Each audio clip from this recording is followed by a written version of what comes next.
Bonjour, je suis Karine Abou, fondatrice de la Marketing Academy. Je suis ravie de vous présenter ce premier cours du troisième module de notre formation globale sur le content marketing et au content marketing, module qui porte sur le storytelling.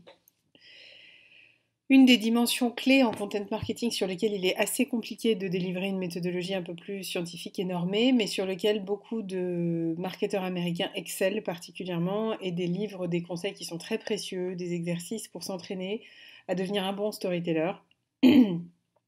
C'est une dimension, disons-le franchement, le storytelling qui est clairement sous-estimé, sous-considéré en France et à tout le moins pas du tout intégré dans les stratégies marketing. C'est très laissé à l'apanage des départements com et créa.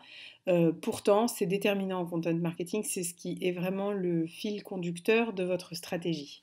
Donc, pour présenter un petit peu les choses, ce cours est une synthèse d'un cours qui a été dispensé par une storyteller qui est assez connue aux États-Unis, qui s'appelle Catherine Kotave, excusez-moi, qui est fondatrice de l'agence du même nom et qui est membre du Content Marketing Institute, qui a beaucoup de talent, qui dissémine au sein de ce cours des conseils, une approche assez personnelle et des guidelines pour aider chacun à trouver son propre récit, quelle que soit sa structure, et à structurer la trame de sa propre histoire, donc pour sa marque. Donc, euh, on a choisi de faire ce cours de manière un peu spécifique en le rapportant à cette personne-là, pour une raison simple, c'est que d'abord elle est très connue, qu'elle a créé des histoires pour des marques qui étaient un vrai succès, et que de manière générale, les Américains ont quand même développé un vrai talent pour concevoir et raconter des histoires. C'est quand même pas le pays de naissance de Hollywood pour rien. Et c'est pas non plus pour rien que l'industrie du cinéma là-bas, c'est vraiment une très grosse partie une très grosse industrie de manière autonome. Donc on a considéré que c'était intéressant de vous délivrer cette formation qui est beaucoup plus légère que les autres. Donc ça va détendre un peu. C'est plus léger, plus fluide, sympathique, mais pour autant il y a du fond et c'est consistant. Voilà, il peut en rester une petite fiche pratique à votre attention pour vous entraîner à rédiger vous-même votre scénario de storytelling. Donc, voici le plan détaillé de cette formation. Nous allons d'abord aborder dans les grandes lignes qu'est-ce que c'est qu'un storyteller, euh, quels sont les traits de caractère d'un storyteller, comment trouver des histoires pour les marques, comment trouver sa propre histoire, comment raconter son histoire une fois qu'on l'a trouvée. Évidemment, comprendre son audience, vous aurez constaté, je pense que vous commencez à voir que c'est quand même un des fils conducteurs essentiels d'une stratégie de content marketing. Et enfin, parce qu'il faut quand même pas perdre l'objectif de vue au final, c'est comment vendre son histoire. Donc on attaque. Premièrement, première partie donc, qu'est-ce que c'est qu'un storyteller et quels sont ses grands traits de caractère? Alors, on croit souvent, c'est souvent c'est un petit peu ce qu'on pense en France, qu'en gros on est storyteller ou on ne l'est pas, quoi. Qu'il faut un talent inné et instinctif pour devenir un storyteller, mais c'est faux, c'est faux. Le storytelling, ça s'apprend comme le reste. C'est un métier que vous pouvez enseigner et apprendre comme le reste, parce que dès lors que vous faites preuve d'un peu de méthode, vous n'avez pas besoin d'être un super talentueux écrivain, ni même un super acteur ou un comédien génial pour exceller dans ce domaine. Vous avez juste besoin de vous entraîner à penser avec une perspective spécifique qui est celle de Il était une fois. Donc le storytelling, c'est vraiment un état d'esprit, une façon de voir les choses, de mettre des lunettes un petit peu pour regarder les choses sous un prisme différent. Chaque personne a une histoire à raconter, chaque marque a une histoire à raconter. Pas beaucoup de gens ou d'entreprises reconnaissent ces histoires, savent les raconter et voient même à quel point elles peuvent leur être utiles dans leur stratégie marketing globale. Donc, vous aurez dans ce cours des clés pour savoir comment faire. Il faut donc bien garder présent à l'esprit que le storytelling, renferme des possibilités d'histoire qui sont absolument infinies, que vous pouvez trouver au coin de la rue, en regardant le ciel, en buvant un verre d'eau, en dînant avec des potes. Et c'est vraiment votre salle de cinéma personnelle, en quelque sorte. Donc, avec de l'entraînement, vous pouvez parfaitement finir à avoir des histoires un peu partout. Ce qui m'amène à vous dire que le storytelling, c'est vraiment un état d'esprit, que des histoires, vous pouvez en trouver n'importe où, que tout le monde, toute personne, toute marque a nécessairement une histoire à raconter. Il vous appartient à vous de la trouver. et donc vous avez nécessairement une histoire à raconter. Donc les quelques traits de caractère de ce storyteller magique que vous allez devenir, le premier d'entre eux, c'est globalement que ce sont des gens qui font globalement très attention aux détails. Avec de l'entraînement, euh, franchement, on peut voir des histoires à peu près partout, en regardant le ciel, en regardant n'importe quel paysage ennuyeux, un champ de blé, une campagne, une vue d'ensemble, la tour Eiffel. Bon. L'idée, c'est vraiment toujours de zoomer sur des détails et de vous poser ensuite des questions. Pourquoi, par exemple, si vous regardez la campagne, pourquoi est-ce que ça fait partie d'un champ de blé écrasé? Pourquoi tel chat se cache derrière les roues d'un tracteur? Pourquoi une alcôve dans Notre-Dame où il y a une petite fenêtre avec une statue qui est rue des Canettes? Comment ça se fait qu'elle est arrivée ici?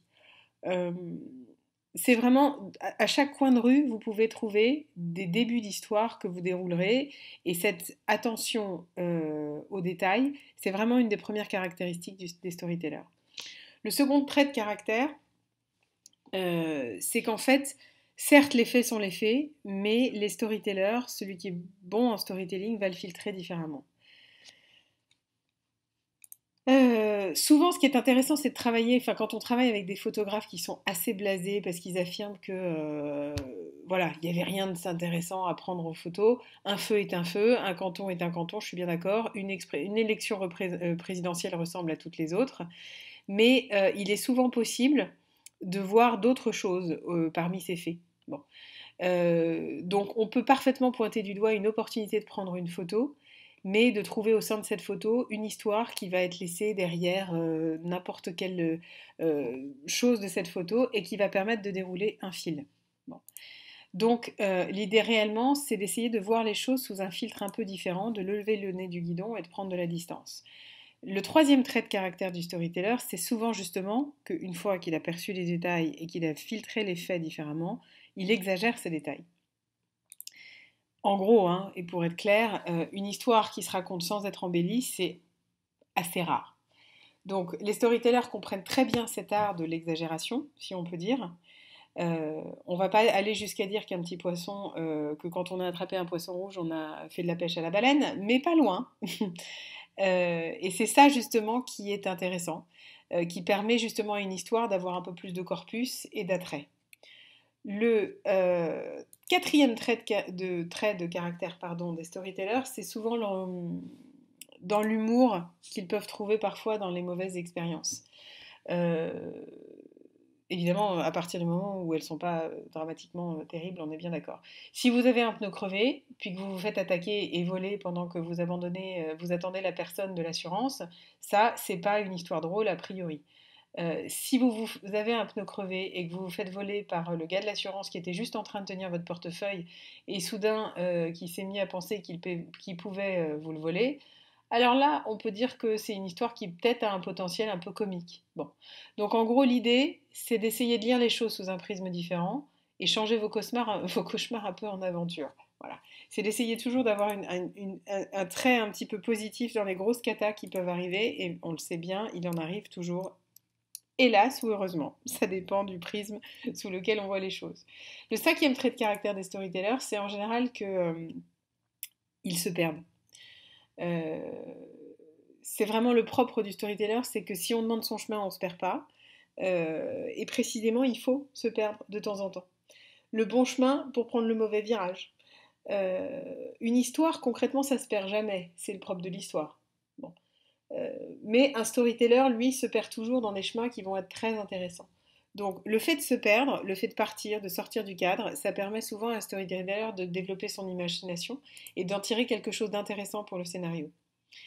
L'idée aussi, c'est que ils sont en général assez bons pour compresser un peu le temps. Lorsque quelqu'un vous demande comment s'est passée votre journée, il n'a pas forcément envie de savoir ce que vous avez mangé au petit déjeuner. Bon, sauf si c'était vraiment un fraisier de chez La Durée, j'en sais rien. Mais bon, l'idée, c'est vraiment d'essayer de trouver des choses intéressantes à raconter, sans pour autant retomber dans les détails un peu trop pratiques et, on va dire, tristement concrets du quotidien. Le septième trait de caractère d'un storyteller, c'est qu'il voit un peu des appels publicitaires à chaque expérience, quoi. Les bons storytellers, ils ont bien sûr toujours une sphère privée, mais ils sont absolument convaincus que les détails de leur vie privée méritent une audience, et si possible, la plus vaste possible. Donc ils adorent la mise en scène, ils voient le côté vendeur et commercial dans toutes les choses qui leur arrivent. On vous cambriole votre voiture, vous portez plainte au commissariat et vous vous faites jeter du commissariat parce que le flic est débordé et qu'il n'est pas du tout attiré par votre problème. Vous faites les courses dans une aire d'autoroute paumée aux États-Unis et vous tombez sur Jack Palance, vous voyez, un truc du genre. D'un rien, vous faites une histoire pour raconter un scénario qui serait digne d'Hollywood. Donc vraiment, c'est ça, de partir d'un détail, d'une histoire du quotidien pour monter un scénario et le transformer en une histoire vendable, selon ce que vous avez à vendre.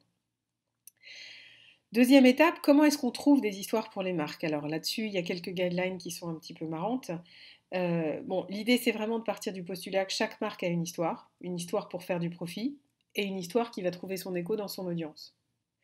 Donc le problème avec les marques, c'est soit qu'elles connaissent tellement bien leurs histoires que ça finalement ça diminue leur importance parce qu'elles n'en arrivent à parler que d'elles, soit au contraire qu'elles sont tellement concentrées sur leurs produits et services et le besoin de les vendre que finalement elles se sont jamais posées 2 minutes pour essayer de savoir quelle était leur histoire et quel attrait ça pourrait présenter justement pour leurs clients et pour mieux vendre leurs produits. Donc c'est tout l'intérêt du storytelling, c'est d'aller dénicher ces histoires-là et en général les trouver, ces histoires, ça implique pour le storyteller d'aller se balader dans des endroits qui sont parfois un peu improbables. Donc, deux petits conseils un peu marrants, hein, je vous ai prévenu, c'était léger, pour trouver des histoires. Le, le premier, c'est de ne pas hésiter à aller faire de temps en temps un peu ce qu'on appelle les poubelles, d'aller dénicher un peu des histoires bof, mais dans lesquelles on peut trouver des choses intéressantes. Euh, voilà, alors justement, Catherine Kotov, dans son speech, racontait, elle parlait de l'histoire d'une entreprise pour laquelle elle avait bossé et pour lesquelles elle a été rechercher des articles de magazines qui étaient vieux d'une centaine d'années et qui étaient enfouis complètement dans les sites, les vieux souvenirs des fondateurs, et qu'elle en avait déniché une histoire assez marrante en couplant un peu le côté un peu trash et le côté archive de l'entreprise. Euh, L'histoire, c'était justement... bon.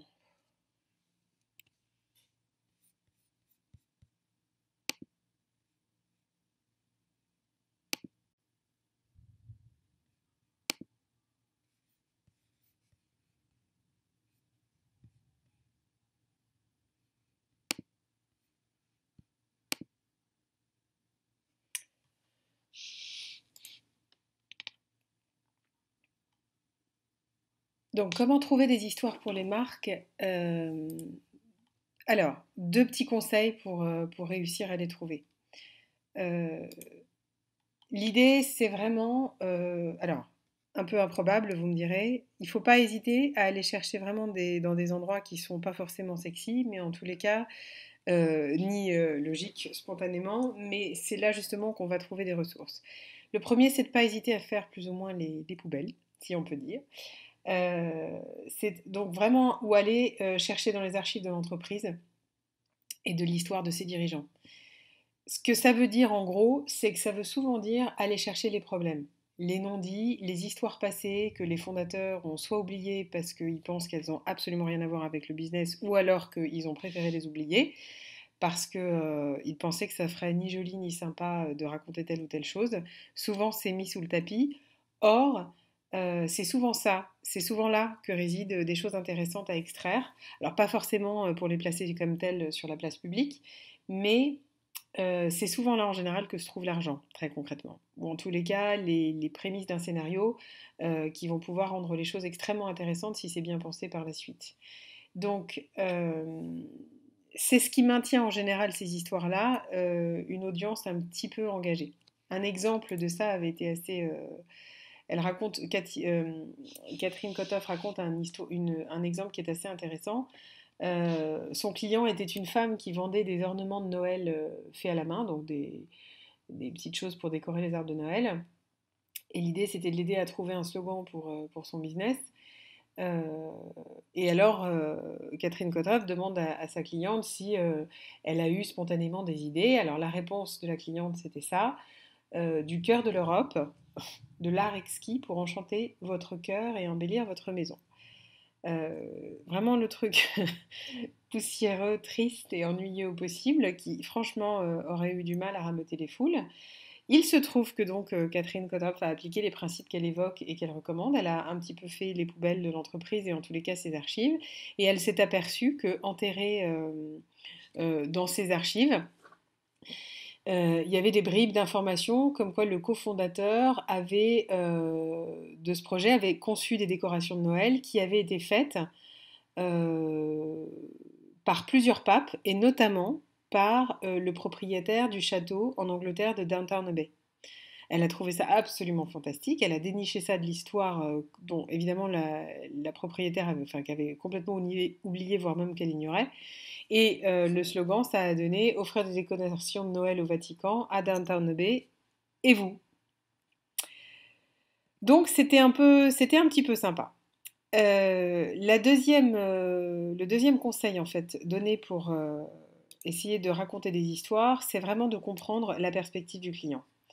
Parfois, il faut savoir un petit peu danser avec les loups pour les comprendre.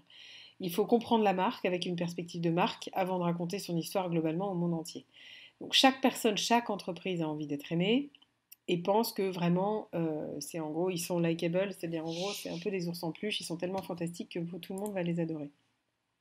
Mais pour réellement comprendre l'histoire d'une marque et la déterminer, il faut la comprendre selon sa perspective.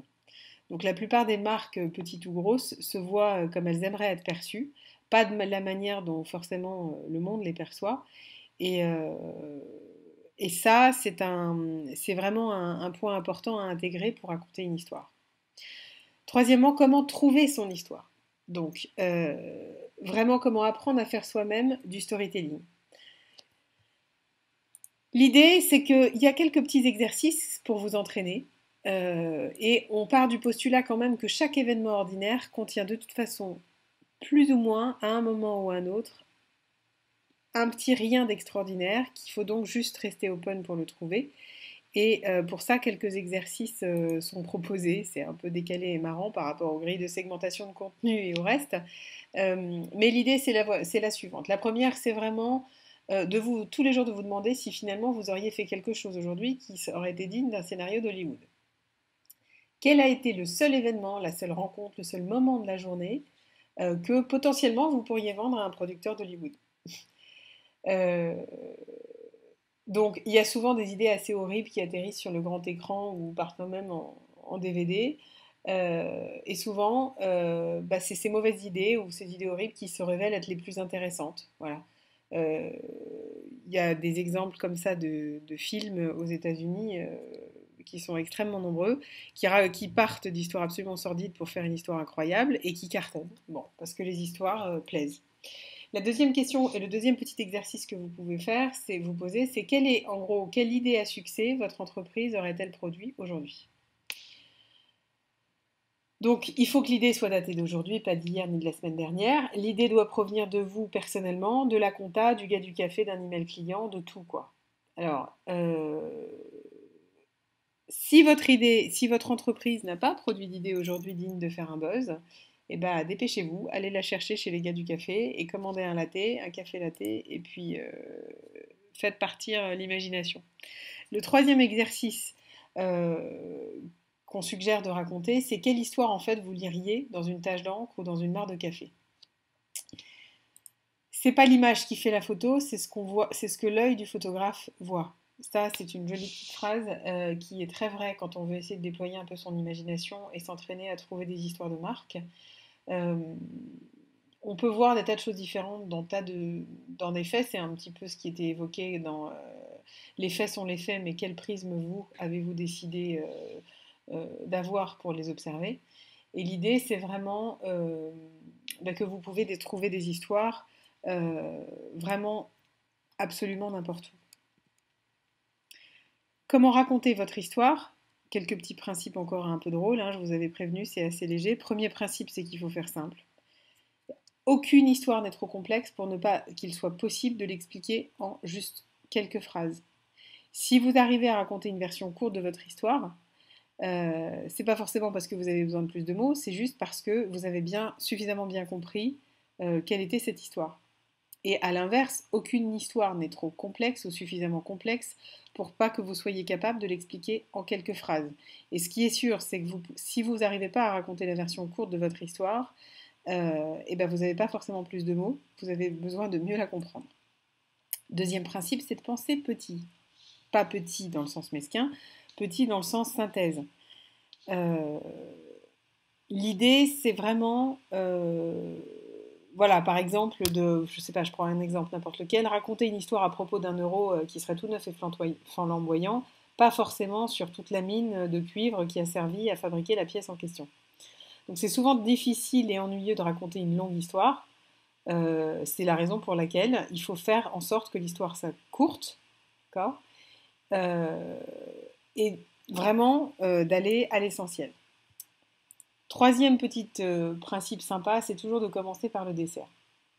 Alors, qu'est-ce que ça veut dire? Ne rendez pas les choses douloureuses pour votre audience avec de la viande bouillie comme contenu de votre histoire. Commencez d'emblée par la meilleure partie, et la meilleure partie, c'est souvent ce qui est sucré, donc c'est le dessert. Donc vraiment, typiquement, si, admettons, vous êtes végétarien, on vous demande pourquoi vous êtes végétarien. Euh, Vous pouvez leur répondre au lieu de leur dire parce que c'est meilleur pour la santé, parce que ces légumes c'est très bon, parce que la viande c'est pas bon. Dites-leur c'est parce que j'adore manger des gâteaux. Un truc du genre. Il y a forcément des produits peut-être laitiers dans les gâteaux, mais peu importe, vous comprenez l'idée. Quatrième principe, c'est un peu la même idée que commencer par le dessert. Et ben, au même titre que vous commencez par une sucrerie, vous terminez avec une sucrerie ou une douceur. Vous donnez à votre audience quelque chose d'un peu sympa pendant un moment. Euh, L'idée, c'est qu'on commence rarement à écrire au propre, d'accord? Que ce soit une publicité de 30 secondes ou un livre de 100 000 mots. Euh, et l'idée, c'est souvent qu'en général, avant d'avoir fini d'écrire la toute dernière ligne, on commence souvent par écrire un brouillon et par écrire même la conclusion parce qu'on sait où on veut aller, mais on ne sait pas forcément comment on commence. Donc les derniers mots, c'est souvent ceux qui ont une grande importance et c'est souvent ceux-là que vous voulez aborder au début de votre récit, justement, pour accrocher l'histoire. Le dernier des principes, évidemment, c'est de raconter une histoire brève. On l'a dit, mais ça c'est vraiment très important. Ne racontez jamais en 1000 mots ce que vous pouvez dire en 100 et ne dites jamais en 100 ce que vous pourriez facilement raconter en 10. Une histoire qui ne peut pas être racontée en 10 mots, allez, c'est une histoire qui globalement n'existe pas. Donc, quelques petits exercices pour savoir raconter son histoire. Donc, racontez votre histoire en 15 mots ou en moins. Si vous ne connaissez pas assez votre histoire pour la raconter en 15 mots, c'est que vous ne la connaissez pas assez bien, et certainement pas en tous les cas pour la raconter en entier. Donc on reprend sa copie et on recommence. La deuxième idée, c'est de pouvoir raconter votre histoire en 30 secondes. Une fois que vous donnez les histoires, que vous dominez votre histoire avec 15 mots ou moins, et bien là, vous avez gagné vos galons et vous avez le droit d'avancer au stade des histoires de 30 secondes. Si vous écrivez votre histoire, 30 secondes, c'est à peu près, allez quoi, 75 mots. Euh, Ça, c'est 75 mots et on va dire que ça s'adresserait à des CE2. Et ça monte à 300 mots si vous écrivez pour une audience qui est composée de hauts dirigeants. Mais en gros, ça doit vraiment rester très bref. La meilleure histoire, il faut la raconter en 30 secondes ou moins. Et quand est-ce que vous écrivez une histoire qui sera un peu plus longue? Eh bien, lorsque votre audience va le demander. Mais du coup, vous l'aurez accroché grâce à une histoire un peu rapide. Et on est d'accord que si votre histoire est un peu barbante au bout de 10 mots, ça ne servira pas d'aller jusqu'à 1000, quoi. Voilà, et le meilleur exemple de ça, c'est vraiment, je l'ai mis là parce que j'ai trouvé que c'était vraiment très symptomatique, c'était Alien. En quelques mots, vous avez compris l'idée, vous êtes terrifié et ça vous donne envie d'aller voir le film ou pas, selon que vous aimez les films qui font peur. Mais enfin, celui-là, en tous les cas, a cartonné, en particulier parce qu'il y avait quelques mots qui résumaient toute l'histoire et que l'image était tellement parlante qu'on avait envie d'en savoir plus. Cinquième étape, comprendre son audience. On est clair et on le sait, on l'a suffisamment dit. N'importe quelle audience est intelligente. Et déterminer cette audience, c'est vraiment l'étape fondamentale. Donc cette audience, c'est parfaitement que si vous vous adressez à eux, ou si vous faites de manière réelle et authentique, ou si vous faites juste du bruit. Le souci aujourd'hui, c'est que les réseaux sociaux facilitent vraiment le fait de pouvoir répandre ce bruit facilement. Et du coup, ça permet vraiment à votre audience de faire vite le tri entre ce qui est vraiment une histoire et ce qui est juste du blabla, quoi. Euh, donc, grâce aux réseaux sociaux, vous avez la possibilité de beaucoup mieux connaître votre audience. Et si vous voulez savoir ce que cette audience pense, bah, la seule chose que vous avez à faire, c'est assez simple, c'est de demander. Donc, deux petits exercices encore marrants. Le premier, entraînez-vous à dire à votre meilleur ami que vous venez d'avoir une augmentation. Pensez à la manière dont euh, vous partageriez cette information si votre ami venait aussi d'avoir une augmentation. S'il n'a jamais travaillé de sa vie et qu'il est le fils d'un PDG d'un fonds financier, s'il vient juste de perdre son emploi ou si c'est votre ami et votre boss. Imaginez les différents scénarios et qu'est-ce que vous diriez, comment vous diriez, qu'est-ce que vous raconteriez à votre meilleur ami, à votre ami qui venait d'avoir une augmentation, si il était dans ces situations différentes. Deuxième exercice, racontez à votre pire ennemi que vous venez d'avoir une augmentation. Comment est-ce que dans ces cas-là, vous raconteriez votre histoire si votre pire ennemi, premièrement, venait juste de se faire licencier? Quelle teinte d'émotion metteriez-vous dedans? Ou seriez-vous toujours impitoyable? Si ce meilleur ami, justement, a déjà été licencié une fois, si avant il était riche, s'il était dangereux, s'il avait une histoire avec son épouse, bref. Toutes ces façons de vous entraîner, assez drôles, vous permettent de développer votre imagination et de trouver des bases de storytelling un petit peu sympathiques. Exercice numéro 3, on rigole un petit peu. Dites à vos clients que vous avez augmenté les prix. On transpose ça au cas business. Comment est-ce que vous façonneriez votre histoire si vous augmentiez vos prix pour la première fois en 5 ans, ou si vous augmentiez pour la 5e fois en une année, ou si vos clients habitaient dans une zone de haut chômage, ou si vous étiez le PDG et que le conseil d'administration venait tout juste de vous donner 10 millions de dollars de bonus. En fonction de tous ces faits concrets qui peuvent arriver dans la vie d'une entreprise, comment est-ce que vous raconteriez votre histoire si vous augmentez vos prix? Dernière étape, et je vous avais prévenu, c'était léger et bref, ça détend un petit peu. Comment vendre votre histoire? Si vous êtes un content marketer, chaque histoire que vous racontez devrait toujours avoir un composant en rapport direct avec les ventes. Ça ne veut pas dire que votre histoire doit inclure un speech de vente, c'est pas du tout l'idée. Parce que justement, la plupart ne devraient pas le contenir et c'est trop souvent ce qu'elles contiennent. Mais l'idée, c'est que vous racontez une histoire commerciale, pas une anecdote à oublier. Pour trouver si votre histoire a de la valeur, il y a 4 questions que vous pouvez vous poser et qui sont assez sympathiques. La première, pourquoi est-ce que vous devez raconter cette histoire? Une histoire qui n'a pas de but ne vaut pas le coup d'être racontée. Comme un acteur le dirait, quelle est ma motivation? Pourquoi demandez-vous à une audience de vous écouter? Qu'est-ce qui ferait qu'elle vous trouverait intéressante? Question numéro 2, quelles sont les 3 choses que vous souhaiteriez le plus gagner en racontant cette histoire? Quelles seraient les 3 choses que vous voudriez retirer ou gagner en racontant cette histoire? Il y a plusieurs options. Vous souhaiteriez gagner de nouveaux clients, vous souhaiteriez gagner la reconnaissance de vos pairs, plus de visites sur votre site web, un meilleur engagement de vos clients, une augmentation, un cookie. Bon, vous ne pouvez pas donner de la valeur à une histoire si vous n'avez pas compris au préalable la valeur que vous voulez développer avec cette histoire. Troisième question, qu'est-ce que vous devez absolument gagner en racontant avec cette histoire? Et là, on touche aux objectifs.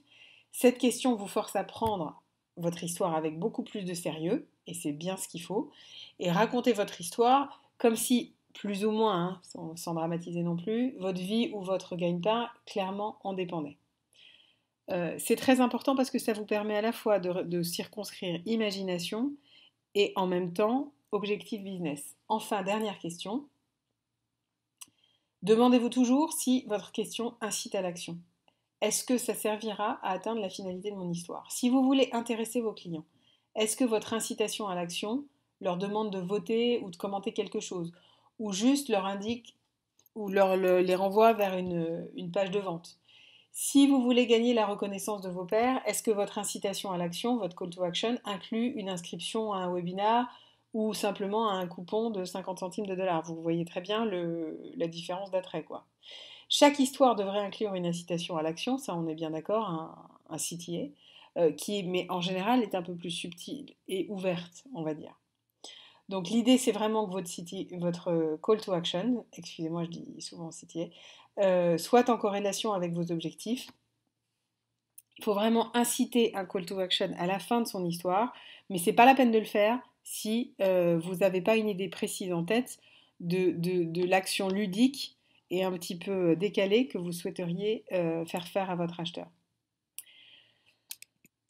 Voilà, l'idée, donc je vous avais prévenu si c'était plus léger. L'idée de départ pour conclure, c'est que lorsque vous racontez une histoire, il faut jamais laisser votre audience sans savoir quand la fin va arriver.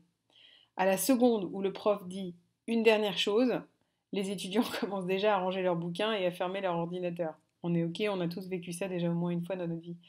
Donc, à la seconde où vous annoncez la conclusion d'une histoire, vous pourriez aussi ne plus rien dire parce que de toute façon, plus personne n'écoute. Merci. À la prochaine. La prochaine sera un peu plus rigoureuse et peut-être un petit peu moins ludique et décalée, mais ça fait du bien de temps en temps.